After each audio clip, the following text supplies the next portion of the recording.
Well, we're back again. Been a long hiatus with the videos. Been busy.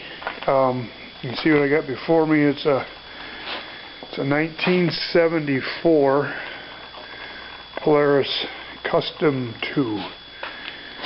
This is the second snowmobile I ever owned. I bought it in 78, I believe. And my son was using it, it's been quite a while now, probably I'd say 20 years ago anyway. And he ran it across a field that had been flooded and was frozen. He broke through the ice and he got water up. That's why the engine is gone. Got water into the engine, and it seized the crank. And so I got rambunctious and I took the crank over to the local snowmobile shop. He's very good at crank work, and so for a couple $100 he rebuilt my crank. I got probably about $280 in it with the bearings and stuff. But I had to replace one of the rods, this one here, because it was the cage bearing had seized in the top and as well as in the bottom. And the water, I don't know if it all laid on this side, but this bearing and these two outer bearings were all frozen. This side was free, rod and everything, but the rod, when I took it apart, it was sitting like this, and so I think the rod was up above any of the water that got in it, where this one was sitting clear down in the bottom. Made a mess, but it was fortunate that he had another rod, because you cannot get parts for this stuff anymore at all. Bearings are standard, but the rest is, it's just obsolete and you cannot find stuff. I've looked everywhere. But anyway, I've got it all took apart. You can see what that inside of that case, it was packed full of mice nest and everything. But I've just got it all disassembled. I'm going to clean it all up, get the cases cleaned up, put the engine back together, and these are the one of the pistons, the other one's soaking in my cleaner. But I'm going to keep the same pistons.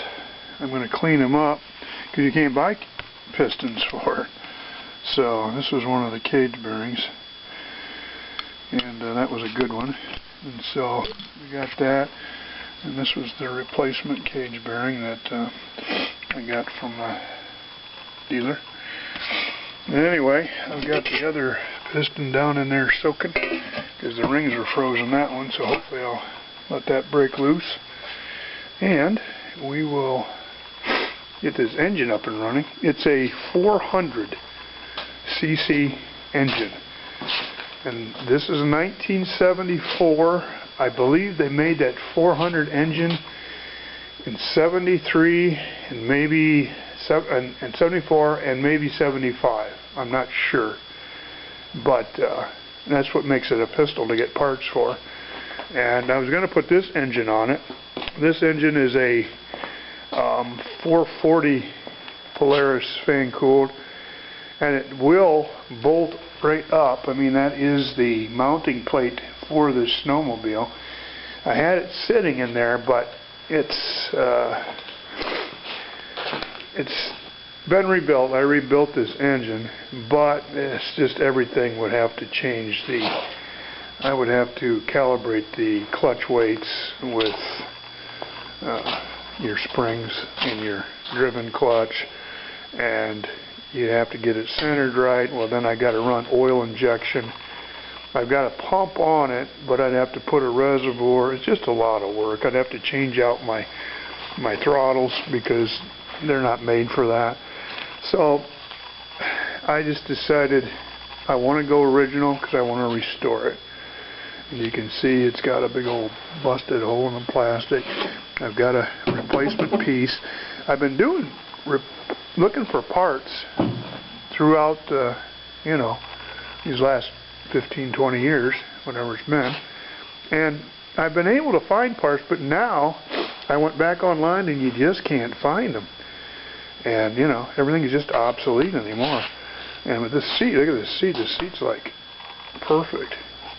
The problem is it's real hard. That vinyl has gotten hard. So if any of you know how to soften that vinyl, I've done some reading and they were saying that mineral oil will do it, transmission fluid will do it. I'm going to try some different things because the seat's perfect and I just don't want to ruin it by sitting on it and cracking it all up, you know. And but it's a nice sled. I found some paint on eBay. I'm going to buy a quart of paint, and I'm going to this summer. I'm going to tear everything off, and I'm going to repaint the chassis, that blue. I got to get rid of these skis. I put these skis on it years ago because it was the skis. The original skis are skinny. They're like 5.5 inches, and these are what they call flotation type skis, and they're quite a bit wider even than this trail ender. You can see the difference there. So the idea was to keep it up on top of the snow a little bit better, and one of the flaws with it is that the front end of it's open in this grill, and it allows you get into any kind of deep snow, and the snow would come up through and get on your belt, and then it would cause it to start slipping. And so I tried to put the skis on to keep it up above the snow, did a bunch of things, but never did really solve the problem. But anyway, it's a cool old sled, 1974, and a Custom 2. They made an Electra, which was the Custom 2 with electric start.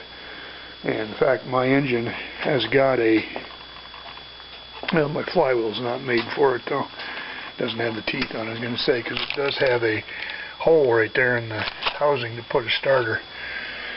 But my flywheel, if you can see it down there, has no teeth on it, so there's no ring gear on it. So anyway, that's what we've been doing. Doing that, I've bought another, well, picked this up just to turn it, a little snow blower, a little 3-horse Craftsman. It's not too bad. It's got a little auger in the front instead of the paddles and stuff. But between the snow that we got, we just got another 4 inches last night, and it's beautiful out there. It's the first time we've gotten snow without a 50-mile-an-hour wind. But anyway, this old snow blower, I've been putting it through its paces with the wind and the drifting and stuff. So, but yeah, it's been a winter finally. Just these are the winters of old that I remember. But we had some cold temperatures and we've had some snow. But this is the first time we've had any kind of snow that's really covered the ground. Prior to this, I mean, even with the snow that we've had and the wind, it would blow away, and you can see the grass. So just drifted. You can see my driveway just all drifted. But anyway, that's what I've been doing. Truck's still sitting in the back there. I went to move it. I had it sitting up front here, and apparently it got in water down inside the drive shaft there. I had it covered, but apparently somehow it got moisture down in there and got into the rear end, and it froze. And so I couldn't move it. I took a heat gun and put on the axle back there, and finally I got it to break loose so that I could push it into the back here again, because I was going to get going on it this winter, but it's just too stinking cold to do anything. So, but anyway, I see I'm about out of battery here, so that's all we got for now.